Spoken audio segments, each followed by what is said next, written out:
Welcome everyone to Post Crisis Chat. I'm your co-host Randy, and with me is the ever-present co-host. I'm Cookie. If you're a first-time viewer, welcome. Please remember that we would love it if you would like and subscribe to our channel. Hit the subscribe button, hit the bell notification, do all those wonderful things, and help support us. You get notifications so that whenever we pop up new episodes, you'll be the first one in our cult of post-crisis chat to be aware that it's happening. And if you're not a first-time viewer, welcome back. We are so thankful to have you here. Please check out our socials. You can find us on Blue Sky and Patreon. Patrons get access to exclusive content. And then please be advised, don't get irritated with us, but we will be bringing up 40-year-old spoilers. So if you're like us and are late bloomers to the comic book we will be discussing today, don't get angry that we will be discussing it. Speaking of the comic book we're discussing, we will be reading and talking about Saga of the Swamp Thing, issue number 23. It is written by Alan Moore. It is drawn by Stephen Bissette, inked by John Totleben. And we always bring this up. If we're screwing up the name, we're sorry. Please correct us. In the comments, let us know if we said something wrong. All right, so let's get into this. Last issue, we talked about the green world. This issue opens with the red world. The red world eats all the things that make you human. Swamp Thing saw the red world and noped out of there as fast as it could. Yeah, I believe this was the introduction to the Red World, which becomes a major factor in, I don't know if it's in Alan Moore's run later on, but I know in future Swamp Thing stuff comics, like during the New 52, they did a big crossover with the red and the green because Animal Man is a representative for the red. Interesting. I'm looking forward to reading that. So we see his body in the comic is rotting on the outside and somewhat on the inside as he is kind of traveling through the green. Although the green is making him very peaceful and happy. Yeah, like the second page, that big kind of double spread with him kind of like floating through the green, which almost looks like water, and he's holding on to like a vine. That's a beautifully designed page, by the way, too. Like I thought that was great. And that I think it's like two, three panels down on the right hand side. He's got this goofy looking grin on his face. That's kind of cool looking. But it's moments like that that I really love Stephen Bissette's artwork. Yeah, I agree. It does look really good right there. Then we switch to from the green to a bunch of college kids getting attacked by Woodrue, who is also known as the Floronic Man. It very much looks like a scene out of a slasher movie and reminds us that this is supposed to be a horror comic. Definitely, it's got that vibe, the heavy shading, the inks and stuff like that, the color, even like the faded kind of color at times. It kind of has this real horror vibe. One of the panels where you like the kids getting out of the car and you see the reflection in the windshield of the Floronic Man, and it almost looks demonic when you see that reflection. Mm. And then Swamp Thing seems to sense that Woodrue is in the green and realizes that Woodrue doesn't belong there. Swamp Thing even calls Woodrue a cancer crawling through the green. When I was reading this, my partner is a cancer survivor, and I was her caretaker while she went through that, and that bit calling Woodrue a cancer, that really got to me. It kind of creeped me out a little bit.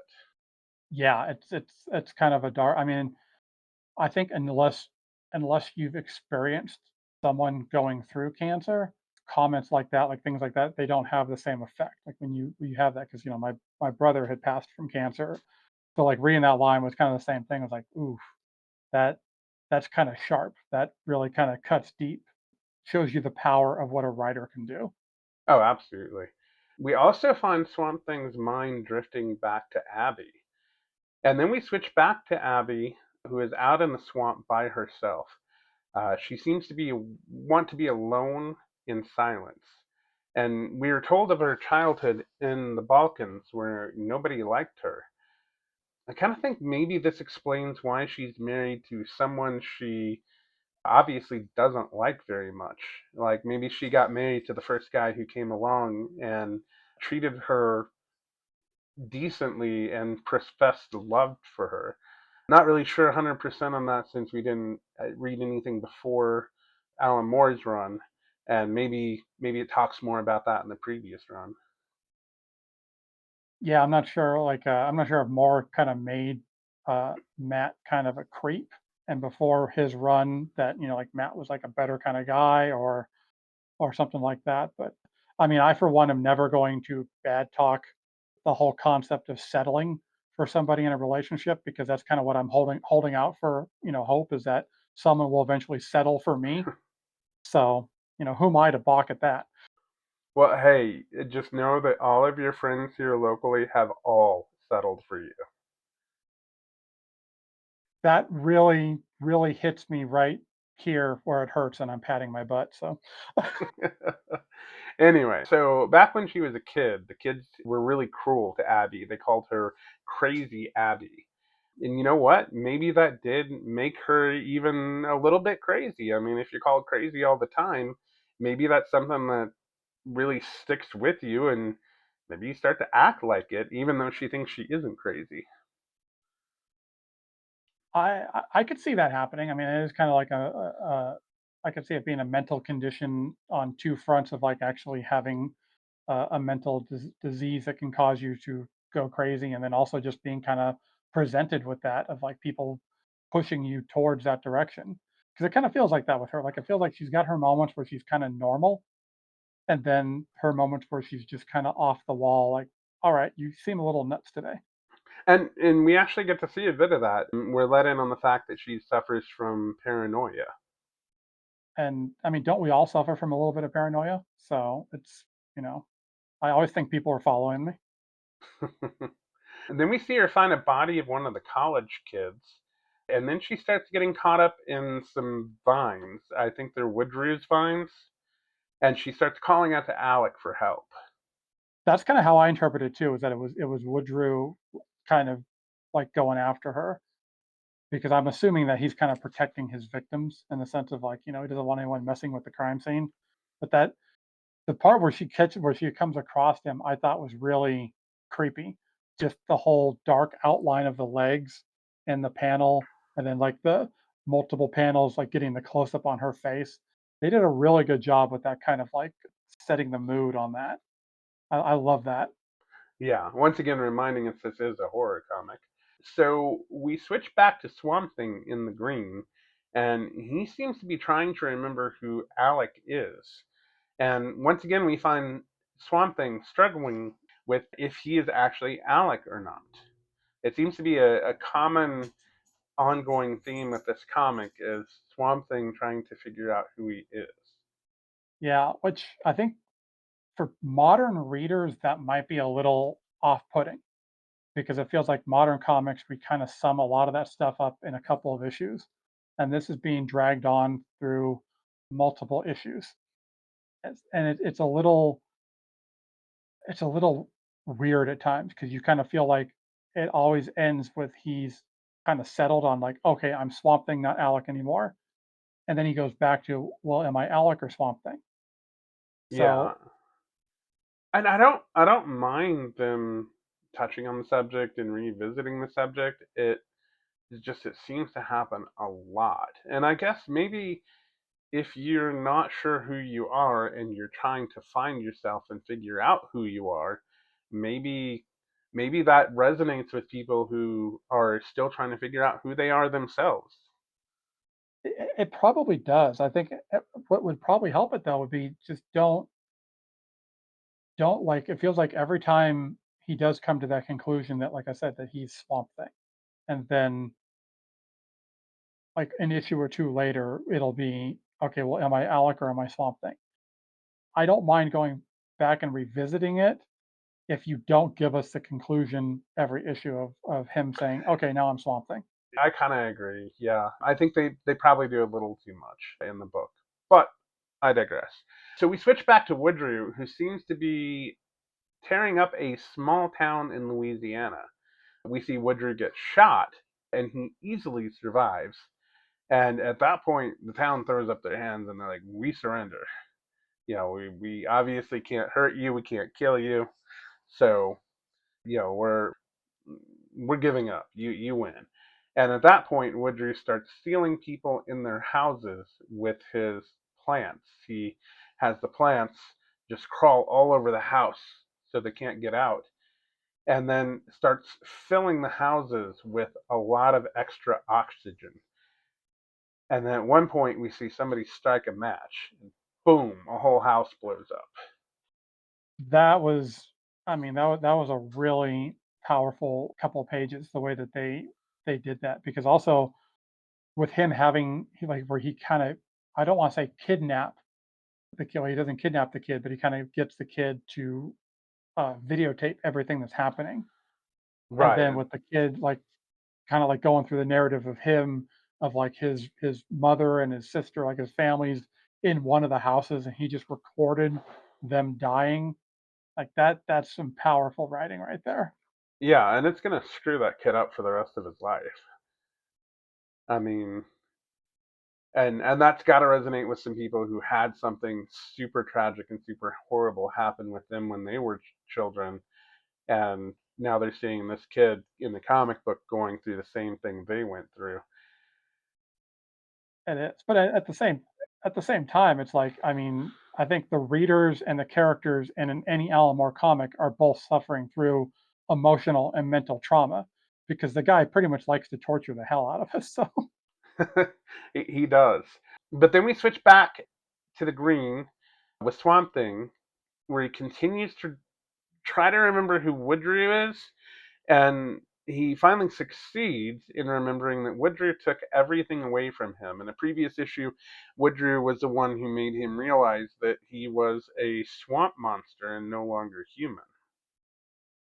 that would be enough to kind of like really irritate. I mean, like if you're trying to forget all that stuff and then that comes back, but then you realize that that's the thing that sent you off the edge to where you're like kind of questioning everything. I mean, you kind of have a feeling that okay, Swamp Thing's he's coming back, and he's going to be very irritable. We'll put it politely, very irritable. You're right about that. Then we switch back to Abby, who is still getting tangled up in presumably Woodrue's vines and calling out to Alec for help. I'm almost wondering because in the future we're going to see almost like Swamp Thing's able to be in two places at once to divide his attention a bit, and I wonder if that's what happened here with Woodrue. Woodrue obviously has access to the green at this point, and maybe he's developed enough where he's able to do that, be mostly in one place, but still be present enough where Abby is to try and tangle her up in the vines. That's actually a really good point. I didn't think about that because yeah, what I do know of like future like Swamp Thing comics and stuff, modern things and everything, he he does often, like he has that ability to kind of like show up in multiple places. I mean, sometimes I get the feeling like he's basically just the earth itself at times. So that would kind of make sense that if Woodrow's kind of tapped into that and Swamp Thing hasn't quite developed that, hasn't quite reached his full potential, and Woodrow has, then it's like, yeah, he probably would be like he's destroying this town while at the same time killing teenagers and trying to go hentai on Abby. So we see that her calling out to Alex seems to bring him back from the green. And when that happens, we then switch back to the kid with the videotape who arrives in another town. It's apparently been a couple of hours since the house has blown up, and the authorities take a look at the tape. Then the authorities, after seeing what's on the tape, escalate this to Washington. And then Washington says they're about to call the Justice League. And I think this is our first evidence in Alan Moore's run that this is taking place in a shared universe. Yeah, this is well before we get the Vertigo stamp on the comics, and they kind of seem to like want to forget everything about the regular DCU. But it's, I mean, up until this point, there have been crossovers between Swamp Thing and Batman and Swamp Thing and other characters and stuff. So if you're a longtime reader of Swamp Thing, you do know it happens in the same universe. To me, the exciting part was just that, oh, okay, this is Alan Moore's first American work. Now, what is he going to do with the Justice League? Like, well, okay, Justice League's coming. What is this man going to do? And hopes are high. Yes, yes, they are. I don't think they'll quite end up panning out, but I don't want to get too far ahead. So we switch back to the officer who viewed the tape and escalated this to Washington. He goes home and has his wife move all the plants out of the house. Then he goes outside the house and starts killing all the plants outside. And I believe he takes down the tire swing, right? It was he took From the down tree? the tree in the backyard. I think it had like a it might have had a tire swing, but I think it had like maybe a tree house or something. He kind of Okay, describes like yeah. what it was. Something sentimental to him, and he has to cut down that tree because he's seen what the plants can do.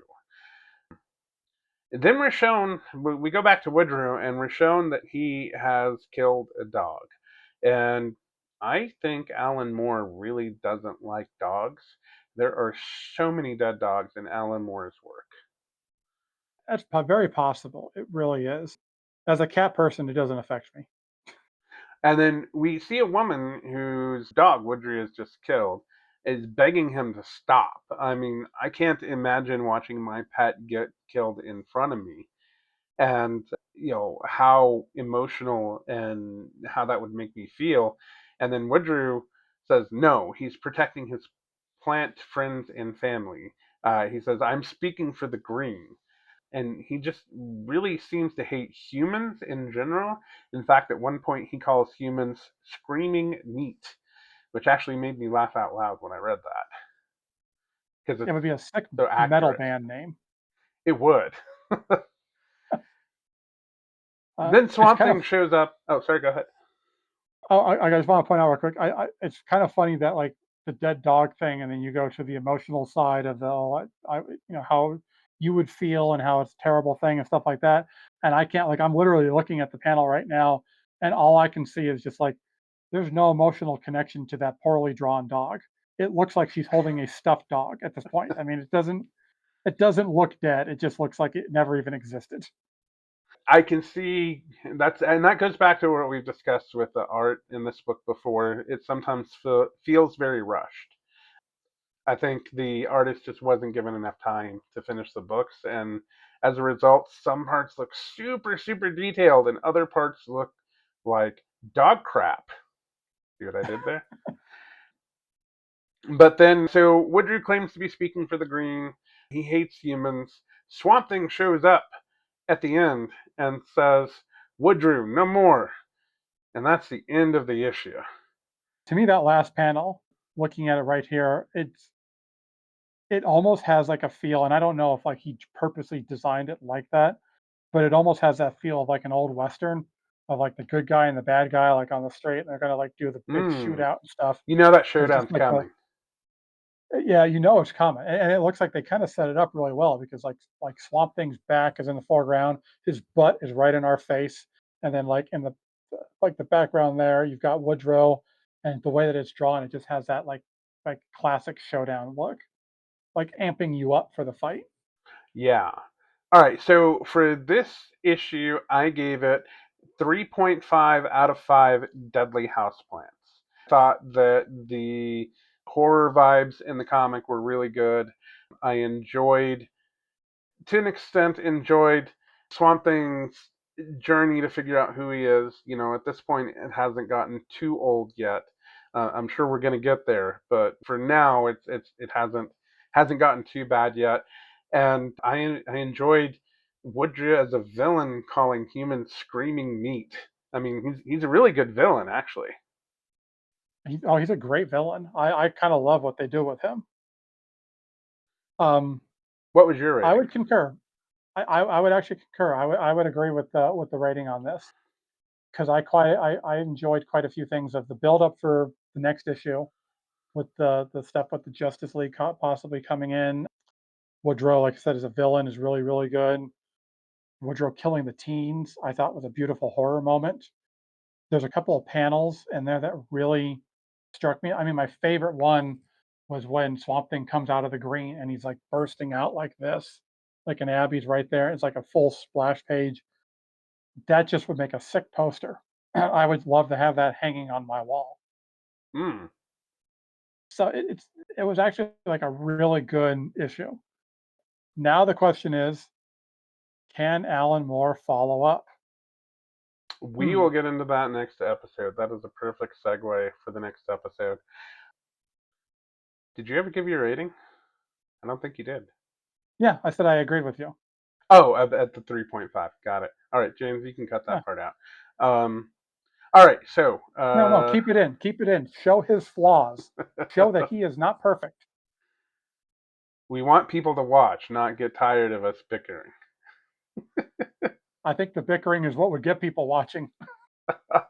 All right. Well, thank you everybody for joining us. Down in the description, we've got Amazon affiliate links. If you would like to buy your own copy of Swamp Thing, I have it. There's Amazon affiliate links down in the description. You can get this in paperback. You can get the box set, which includes 6 of these trade paperbacks. You can get the Absolute Edition, which is an oversized, gorgeous art in as much detail, the most detail you can get from without owning the comic book pages themselves, those absolute editions. And also click the link to join our Patreon. Help support the channel, help us keep doing what we do. Yeah, I agree with all that. I will point out if you're a diehard comic fan and you have to own the single issues, hit up your local comic shop and pick the back issues up there, along with any other comic book that you can find. Because support comics because they're awesome. Yes, I do if you got a recommend local since shop. my brother, I was gonna say my brother bought this comic probably like maybe 10 years ago, and he spent $12.99. I don't know if you can see that because of the glare, but it's right there, $12.99 for one single issue. And that was about 10 years ago. I don't even want to know what the heck it's worth now. All right. Well, thanks everybody. Have a good night.